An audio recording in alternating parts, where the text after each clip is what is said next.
Universal Studios has always been the go-to place to ride the movies. And while the parks still offer plenty of rides and attractions that offer this, I, like others, have noticed some reoccurring problematic themes, no pun intended, particularly with the parks in Florida. And this isn't just a case of me getting older, but they really don't make them like they used to. Let me explain. I visited Universal Orlando recently and tried to smash both parks in one day. If you're interested in that video, just click here. But I've come to the conclusion that there are some big issues across both parks, which need addressing if Universal is going to seriously compete with Disney. So join me as I take you through the 5 big problems with Universal parks and how to fix them. Okay, straight off the bat with the most obvious issue, and one that most people would say if I asked the question. It's the over-reliance on screen technology for the rides. Now, screens are not inherently a bad thing. In fact, they can offer an extra level of immersion that, if used the right way, can absolutely blow your mind. Look at how they're used in Spider-Man, a ride which is 25 years old.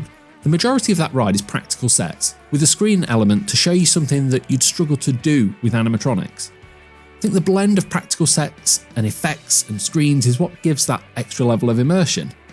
Now compare that with something more modern like Fast and Furious. That's primarily screen-based with pretty much nothing else going on.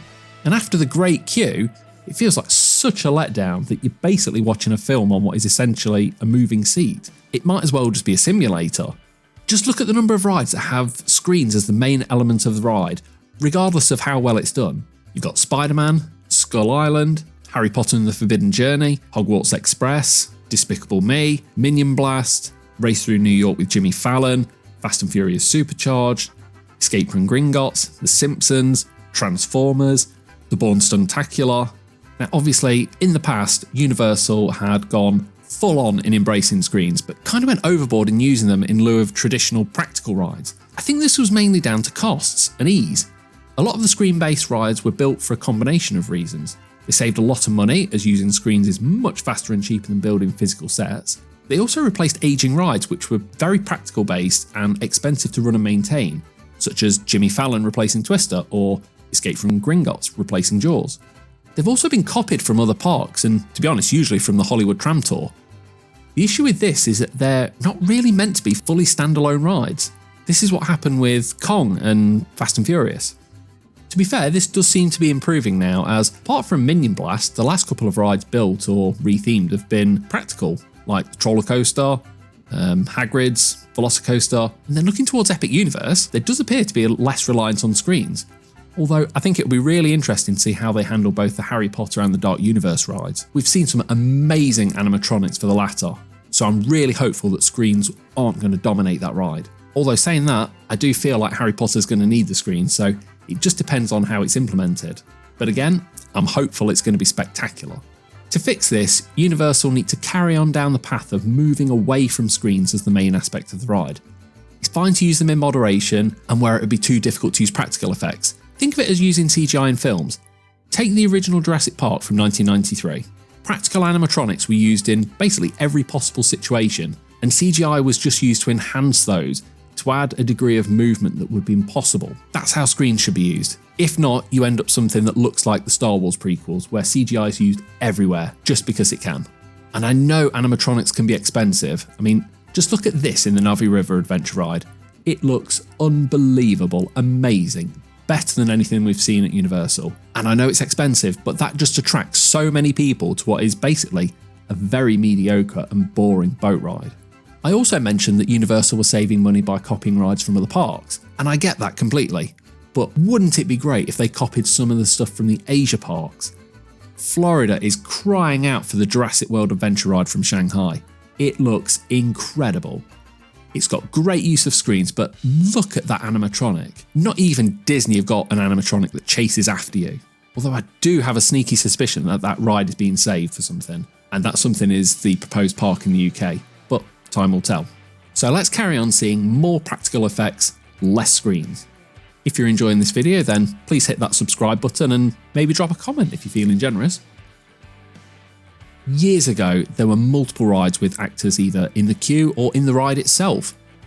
Attractions like Confrontation and Jaws use these actors to bring the ride to life. It adds that depth of immersion and realism that you just don't get without it. It's that extra cherry on top to make you feel like it's a real world. I know it costs more money to have actors in these roles, but it's so worth it. They still do it for Jaws in Universal Studios Tokyo, so Orlando can do it too. As of 2025, there are currently only 3 live shows in the Universal Orlando parks, I think. One is the Horror Makeup Show, which is a good laugh. One is the Bourne Stuntacular, which I think is absolutely great, but why Bourne? Why not Bond?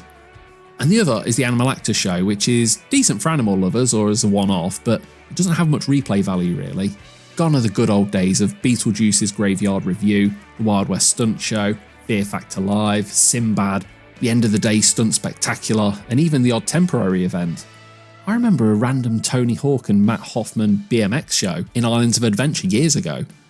Universal are really missing out on shows in these parks. Disney have some absolute cracking shows. Just look at Indiana Jones, The Lion King, Finding Nemo, just to name a few. Having a few of these shows swallows a large amount of people, and it'd be a great opportunity to show off some of Universal's IPs. I would get all the current empty arenas in the park and make a show for each of them. And my big bugbear, why, oh why is there not a single proper Harry Potter show anywhere? This would be an absolute standout for so many people. I would have a dueling show. Do all the effects of the spells by either having like that mesh screen in front, similar to the old Ghostbusters show, or these bits from the Q in Gringotts. Or they could use the tech from the Bourne Stuntacular and have bits of the set moving around. You could get the Hogwarts moving staircases, flying on broomsticks, spells flying everywhere. It would be absolutely incredible. I'd also say bring back a new form of the Ghostbusters show. Stick the characters from Ghostbusters Afterlife in it and it'd be good to go. I'd have some sort of wicked medley show, similar to how they used to have the Rocky Horror Show during Halloween Horror Nights. Or do a sing-along version like Beauty and the Beast or the Frozen sing-along shows in Disney. My ultimate idea for a show would be to combine the tech from the Bourne Stuntacular and the Jurassic World exhibition and bring the dinosaurs to life in an arena. Imagine having raptors running around, seeing the full-size T-Rex walk across the stage with like the booming footsteps and the massive roar with the sound turned to 11. That'd be an absolute must-see for everyone. Come on Universal, sort out some shows for me, please. I think with Universal parks, they're kind of tied into using known IPs for their rides, unless it's like a generic movie-making experience, something like the Horror Makeup Show. But looking around the parks, there's a lot of outdated or irrelevant IPs being used. Jason Bourne, The Mummy, Men in Black, The Simpsons.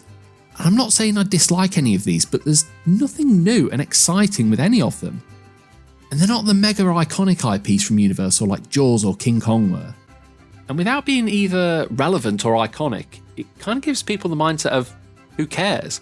And again, it does look like Universal have made a start on this with Epic Universe, with like the latest Harry Potter land being set around the Ministry of Magic and Paris from Fantastic Beasts, which the ride was obviously pulled because the films were received pretty poorly, so they obviously went to the Harry Potter backup. But the last Harry Potter movie came out over 10 years ago, and it's currently being rebooted, so how long are these characters going to be relevant? There's going to be a new generation that will only know the new cast. They've also made Dark Universe with the classic Universal monsters. This is the one I'm most excited about. But they're in Epic Universe, and as of recording this, it's not open. For Islands of Adventure, I would take the obvious space of Poseidon's Fury and retheme that. The Legend of Zelda would be amazing and tie into the iconic status, but from a video game perspective, could also retheme it to Wicked and the Land of Oz. And with a show arena almost next door, that could be for the Wicked Medley show. I think Toon Lagoon's a nice idea, but it's just very meh in its implementation. It's kind of flat and boring, and it's as hot as hell in there in the summer. I'd like to see that land rethemed to be something a bit more modern and relevant. And please, if you're a parent, don't hate me for this, but maybe it could be something like Blippi and Mika. It's a big brand, and the land could be educational or full of sensory stuff in there. You can have a meet and greet. I mean, what toddler isn't going to want to go along and meet Blippi? I also think that the Cat in the Hat ride needs to be rethemed. Now, I've got a weird soft spot for this ride, but again, it's not the biggest Dr. Seuss thing. Why don't they retheme that into How the Grinch Stole Christmas? The Grinch is infinitely more popular, and the ride would pull everyone in, not just little kids, and obviously have a year-round meet and greet. In Universal Studios, the first thing I would do is get rid of Springfield. revert the ride to Back to the Future. It should be relatively quick and easy to do this compared with pulling it down and starting from scratch. Please get rid of Jimmy Fallon ASAP. That ride is hideous. I mean, I would love to see an updated Twisters show, but I've seen a video on how difficult that was to make, so I just don't think they're going to do that again. I'd say bring a new Ghostbusters show in there. So we obviously know that Rip Ride Rocket's going in early September, so make sure you get a last ride on that if you can. And I think it's probably likely that it's going to be a Ghostbusters family coaster, but I would also love to see a Back to the Future coaster, or have a dueling launch and drifting Fast and Furious coaster. Stick on V8 engine sounds and neons and it'd be amazing. And speaking of which, get rid of Fast and Furious Supercharged forever. Shocked if anyone would actually prefer Fast and Furious Supercharged over that. There are so many opportunities with a huge range of IPs that Universal has access to. They just don't seem to want to take advantage of them. More and more over the years, Universal has opened new rides which have often replaced old classic rides with something that's new and exciting. That is, until you actually ride it and realise that while the idea, or the IP used, is pretty good, the execution just comes off as cheap, unimpressive, unimmersive, and ultimately boring. Prime example here is Fast and Furious Supercharged. Now, I know I keep going on about it, but it's terrible. This has got to be the biggest disappointment in the history of Universal Parks, and I consider this ride to be literally just one big lie. Nothing in the name rings true for this ride. There is nothing fast, nothing furious, and it is definitely not supercharged in any way. Jimmy Fallon. It's just a bit weird. I just don't get it. It's an IP that's been shoehorned in, and it's a one and done ride for most people. Minion Blast. What a letdown. You basically get a cool big gun, then stand on the spot while you slowly moved around on a glorified treadmill, pointing your big cool gun at a massive chaotic screen, trying to find out where you're shooting and struggling to not get bored. Reign of Kong. Granted, it's much better since they ditched the 3D, but this is just a slightly less lazy version of Fast and Furious. And I know I'm going to get some hate for this one, but Escape from Gringotts. The ride itself is fine, but it just doesn't quite land for me. It's like they had a great concept with different ideas and couldn't quite get them all to marry together seamlessly. The initial drop really ruins the immersion for me. I think it would kind of seem better if Diagon Alley and the queue for Gringotts weren't so amazing. It just kind of sets up a level of expectation for the ride that isn't matched. And that's the reoccurring theme here. Kong, Fast and Furious, Gringotts, all the queues are better than the rides. It's almost like Universal knew the rides were a bit bland, so spent more time on the queues, especially as they know everyone's going to take pictures and videos of the queues and spread them around social media. How about we go back to having a good queue lead into an awesome ride? First things first, get rid of Fast and Furious. Either retheme it, as I mentioned earlier with the Beetlejuice idea, or make it an indoor launch coaster. Do Fast and Furious inside, launch it, engine sounds mixed in with the music. If they have onboard audio, you can have a section of the queue where you can build your own race car, kind of like Test Track at Epcot. You get to race against Hector or Dom, or even do a CGI Brian, God rest his soul. What you do to your car affects the engine sound for each rider. It'd have to have that brutal launch element to simulate a drag race, tight corners, maybe a drifting element. And you would 100%, this is non-negotiable, you would 100% have to have a rolling launch for nitrous. To me, that sounds Fast and Furious. Minion Blast just needs removing and having something else instead. This ride should have been like something like Men in Black but less intense. So kind of like Cat in the Hat but with guns. So I'd love to see a Ghostbusters type shooting ride, where it's more like the Mario Kart ride with augmented reality glasses and a gun.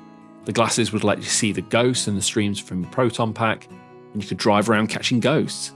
Put all the Ghostbusters stuff in New York. Fits perfectly. I can but dream. Granted, I don't know about the process of designing rides, the budgets, or anything about the politics of running or designing a theme park, but it just seems like Universal have been coasting on a policy of do something for cheap as a temporary ride for a few years, and then they can always swap it out for something equally crap and uninspiring. And I know it's a business, but I don't think this approach is good for growth long term. We see this a lot in the UK parks, and that's why they don't hold a candle to Universal or Disney. Universal needs to make sure that they aren't just keeping up with Disney, but absolutely blowing them out of the water. And they can do this. I mean, look at some of the Asia parks and their rides. It can be done. It's just a matter of desire and investment. Maybe I'm wrong. Maybe most people are just happy with a mediocre, off-the-shelf ride as long as it's got a picture of some IP that they recognise on the side, and that might work for one trip. The trick is to wow enough people so that they simply have to come back, and that's what's missing. I'm hopeful that Universal have gone back to this approach, because it kind of looks like they might be doing with Epic Universe, but my concern is the amount of money needed for this investment. There's a lot going on for Universal destinations currently. You've got the Texas Kiddie Park, you've got the Las Vegas horror attraction, and the very likely Universal Great Britain coming over in the next 5-6 years. I'm just a bit worried that it doesn't leave much spare change for Universal Orlando. Anyway, that's my thoughts on the current state. What do you reckon? Am I being way too harsh or not? What would you like to see happen at Universal? Let me know in the comments, and please hit that subscribe button. As always, hopefully, I'll see you out there.